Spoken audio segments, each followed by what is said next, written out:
Pasigueño, magandang araw.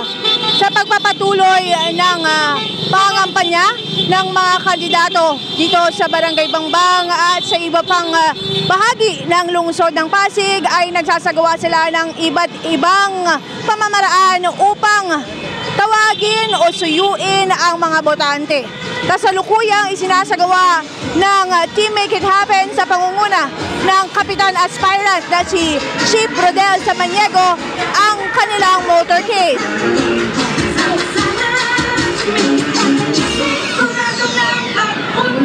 Nitong mga nakalipas na araw ay nagsagawa na din ng isang motorcade ang nasabing grupo na umikot sa mga kalsada ng Barangay Bangbang. Kasalukuyan ay nagkasalubong pa ang dalawang grupo ng mga kandidato dito sa may F. Manalo Street. Ang grupo ng motorcade o ang motorcade ng grupo ng incumbent chairman na si J.R. Samson at ang grupo ng chairman aspirant na si Chief Rodel Samaniego.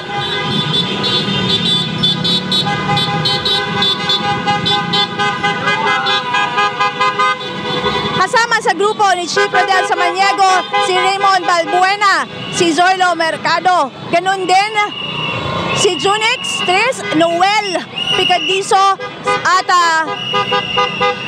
ang tinatawag na lang si Gorio Gakutan at si Bianca Bernardo. Kasama din nila si Jomel Paulino Tunod at hihingan lamang natin na mensahe ang chairman aspirant na si Chief Rodel. Magandang araw, Chief. Kamusta? Magandang araw po sa mga nanonood. Good afternoon. Kamusta ang report natin today? Okay naman. Ang daming tao. Nakaka-overwhelm. Ito ay pangalawang motorcade na pero may mga supporters na pa rin na sumasama. Ano masasabi mo? Yung unang parade namin, simple parade lang yun eh. Pero ngayon medyo mas maraming sumama. Okay, mensahe para sa mga supporters. Maraming salamat po sa lahat ng sumusuporta sa Team Make It Happen. Malapit na po. Malapit na po ang botohan. Tulungan niyo po kami para sa makabagong Bangbang. Meron ba kayong gusto idagdag? Wala na. Happy birthday! Ay, thank you! Live ba yan? Live? Happy birthday! Yun yung gusto namin idagdag. At ating nang nakuha ang pahayag ng chairman aspirant na si Chief Rodel Samaniego kasama ang kanyang mga kagawad sa Team Make It Happen. Gaya ng kanyang binanggit, isang pagpapasalamat sa napakaraming sumama sa kanilang supporters dito sa kanilang Unity Walk. Matatawag din nating motorcade dahil napakaraming miyembro ng TODA ang sumama muli dito.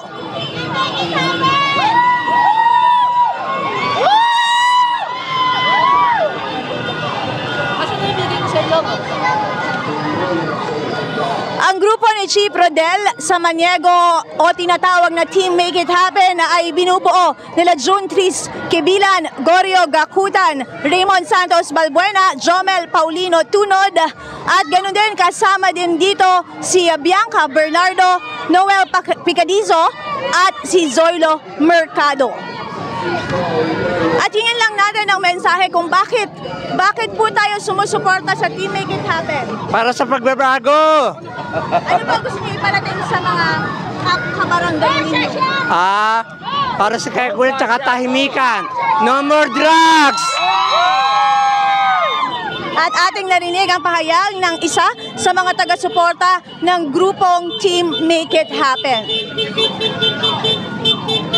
Sa nakalipas na mga araw, para sa kampanya ay iba't iba ang isinagawa ng mga kandidato. Meron tayo mga inihatid na balita kung saan sila ay nag-house to house. Ang iba naman ay nagkaroon ng mini caucus at ito yung paraan upang mailatag nila sa kanilang mga kabarangay ang nais nilang gawin kung sakaling sila ay maluklok bilang maging mga opisyales ng kanilang lugar.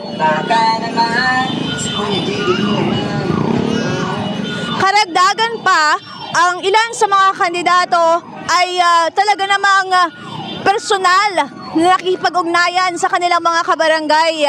Pagdating sa kanilang mga bahay-bahay o pagbabahay-bahay, dito nila tinatanong kung ano yung mga nais nilang gawin o hiling ng mga residente kung sakaling sila ay mapagbigyan, na pagkakataon na magsilbi sa kanilang mga barangay.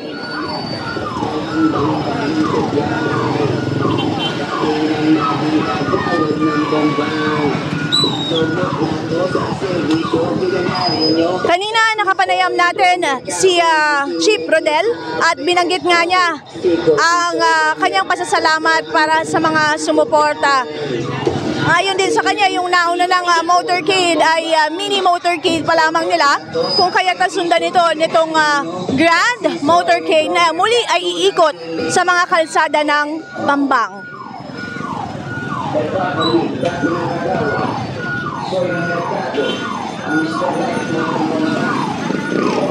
Para sa mga taga-Pasig, asahan na magiging mabagal ang daloy ng trapiko dahil hindi lamang sa Bangbang nagaganap ang mga ganitong klase ng motorcade.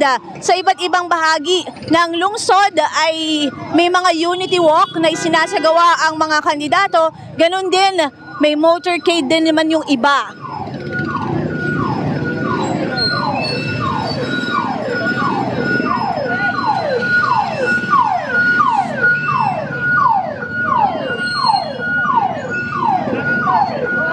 Ngayon ang huling araw pagkakataon para mga kandidato na ang mga aspirants para sa barangay at sa Sangguniang Kabataan, kung kaya't puspusan pa din ang kanilang pangangampanya.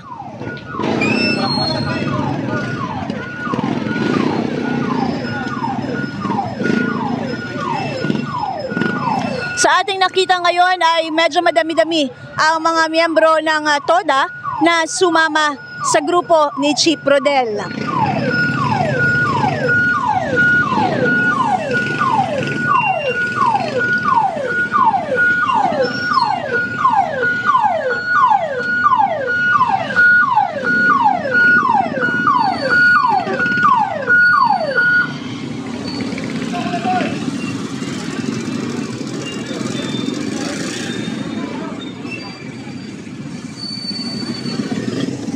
Hiling ng mga kandidato dito sa lungsod ng Pasig na magkaroon ng mapayapa at maayos na eleksyon sa October 30, samantalang nung ating nakapanayamang COMELEC noong mga nakalipas na balita natin ay sinabi nila na naging tahimik naman at walang nai-report na kaguluhan sa pangangampanya ng mga kandidato.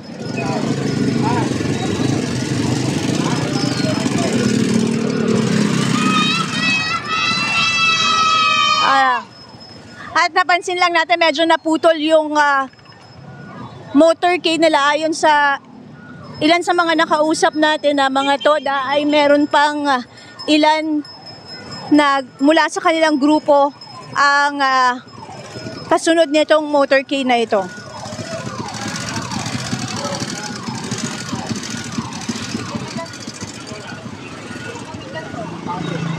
Ano sino umpisa?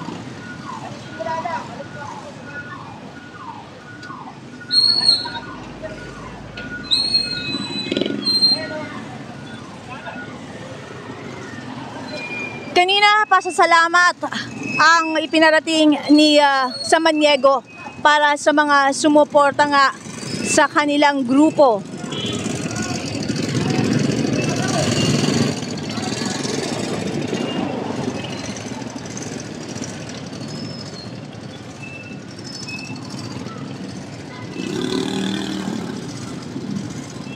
Natatanaw natin kung nasaan tayo ngayon na meron pang ilang mga tricycle o grupo ng TODA na nandun sa may dulong bahagi, ngunit sumisingit na sila dito sa kabilang pila ng mga tricycle na nakasuporta sa grupo ng Team Make It Happen.